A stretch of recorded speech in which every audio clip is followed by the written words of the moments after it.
ರಾಜ್ಯದಲ್ಲಿ ಕಾಲಿರುವ ಸಂಗೀತ ಶಿಕ್ಷಕರ ಹುದ್ದೆಗಳನ್ನು ಈ ಕೂಡಲೇ ಭರ್ತಿ ಮಾಡಿ ಸುಧಾಪುರದಲ್ಲಿ ಕಾಲಿರುವ ಎಲ್ಲ ಹುದ್ದೆಗಳನ್ನು ಈ ಕೂಡಲೇ ಭರ್ತಿ ಮಾಡಿ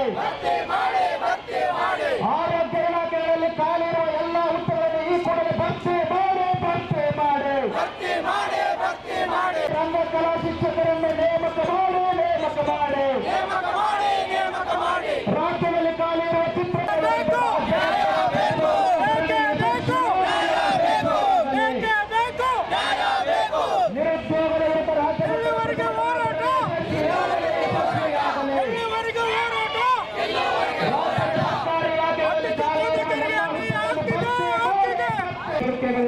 ಘೋಷಣೆಗಳನ್ನ ಗಟ್ಟಿಯಾಗಿ ಹೆಸರು ನಾಗವೇಣಿ, ರಾಜ್ಯ ಸರ್ಕಾರಿ ಕೈಗಾರಿಕಾ ಅತಿಥಿ ಬೋಧಕರ ಸಮಿತಿ.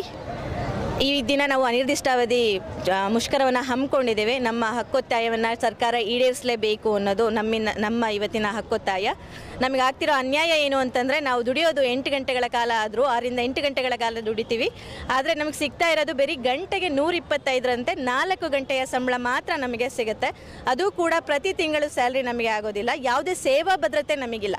ಸೇವಾ ಭದ್ರತೆ ಇಲ್ಲದೇ ಇಷ್ಟು ಕಡಿಮೆ ಸಂಬಳದಲ್ಲಿ ದುಡಿತಿದ್ದು ದಿನಗೂಲಿ ನೌಕರರಿಗಿಂತ ಕಡಿಮೆ ಸಂಭಾವನೆಯನ್ನು ಪಡಿತಾ ಇದೆ. ಇದು ನಮಗೆ ಆಗ್ತಿರೋಂಥ ಬಹಳ ದೊಡ್ಡ ಅನ್ಯಾಯ ಅಂತ ನಾವು ಹೇಳಕ್ಕೆ ಇಷ್ಟಪಡ್ತೀವಿ. 2 ವರ್ಷದಿಂದ 20 ವರ್ಷ ಎಕ್ಸ್ಪೀರಿಯನ್ಸ್ ಇರೋರು ನಾವಿಲ್ಲಿ ದುಡಿತಾ ಇದ್ದೀವಿ. ಬಟ್ ನಮ್ಮಲ್ಲಿ ಏನು ದುಡಿಮೆಯನ್ನು ಮಾಡಿಸ್ಕೊಳ್ತಾ ಇದ್ದಾರೆ ಬಿಟ್ಟರೆ ನಮಗೆ ಯಾವುದೇ ಥರದ ಸೇವಾ ಭದ್ರತೆಯನ್ನು ಒದಗಿಸಿಲ್ಲ. ಇದನ್ನು ನಾವು ಕಡಾಖಂಡಿತವಾಗಿ ಖಂಡಿಸ್ತೀವಿ. ಹಾಗೂ ಸರ್ಕಾರ ನಮ್ಮ ಬಗ್ಗೆ ಗಮನವನ್ನು ಹರಿಸಬೇಕು. ಈ ಕೂಡಲೇ ನಮ್ಮ ಸರ್ಕಾರ ನಮ್ಮ ಪರವಾಗಿ ನಿಲ್ಲಬೇಕು ಅಂತ ನಮ್ಮ ಎಲ್ಲ ಸರ್ಕಾರಿ ಕೈಗಾರಿಕಾ ಸಂಸ್ಥೆಯಲ್ಲಿ ದುಡಿತಿರ್ತಕ್ಕಂಥ ಅತಿಥಿ ಬೋಧಕರ ಪರವಾಗಿ ನಾನು ವಿನಮ್ರವಾಗಿ ಸರ್ಕಾರಕ್ಕೆ ಕೇಳ್ಕೊಳ್ತೇನೆ. ನಮ್ಮ ಪರವಾಗಿ ನಿಲ್ಲಿ ಅಂತ ಹೇಳಿ ಮನವಿಯನ್ನು ಮಾಡ್ಕೊಳ್ತೇನೆ. ಸರ್ಕಾರಿ ಕೈಗಾರಿಕಾ ತರಬೇತಿ ಸಂಸ್ಥೆಯಲ್ಲಿ ದುಡಿತಾ ಇರತಕ್ಕಂಥ ಅತಿಥಿ ಬೋಧಕರ ಪರವಾಗಿ ನಾವು ಮಾತಾಡ್ತಾ ಇದ್ದೇವೆ. ಏನು ಅಂತಂತಂದರೆ, ಇವತ್ತಿನ ದಿವಸ ಕೂಲಿ ಕಾರ್ಮಿಕರು ದಿನಕ್ಕೆ 500-600 ರೂಪಾಯಿ ದುಡಿತಾ ಇದ್ದಾರೆ. ಆದರೆ ನಮ್ಮ ಕೈ ಕೆಳಗೆ ಓದಿರ್ತಕ್ಕಂಥ ತರಬೇತುದಾರರು ಇವತ್ತು 18-20 ಸಾವಿರ ರೂಪಾಯಿ ಸಂಬಳ ತೊಗೊತಾರೆ. ಆದರೆ ನಾವು ದಿನಗೂಲಿಗಿಂತ ಕಡಿಮೆ ದರದಲ್ಲಿ ನಾವು ಇವತ್ತು ಸಂಬಳವನ್ನು ತಗೊಂಡು ಭಾಳ ಕೆಳ ಹಂತದಲ್ಲಿ ನಾವು ಇವತ್ತು ಜೀವನವನ್ನು ನಿರ್ವಹಣೆ ಮಾಡ್ತಾ ಇದ್ದೇವೆ. ಅದಕ್ಕೆ ದಯಮಾಡಿ ಸರ್ಕಾರವನ್ನು ನಾವು ಒತ್ತಾಯ ಮಾಡೋದಿಷ್ಟೇ, ನಮ್ಮ ಸಂಭಾವನೆಯನ್ನು ಒಂದು ತಿಂಗಳಿಗೆ ಇಷ್ಟು ಅಂತೇಳಿ ಫಿಕ್ಸ್ ಮಾಡಬೇಕು.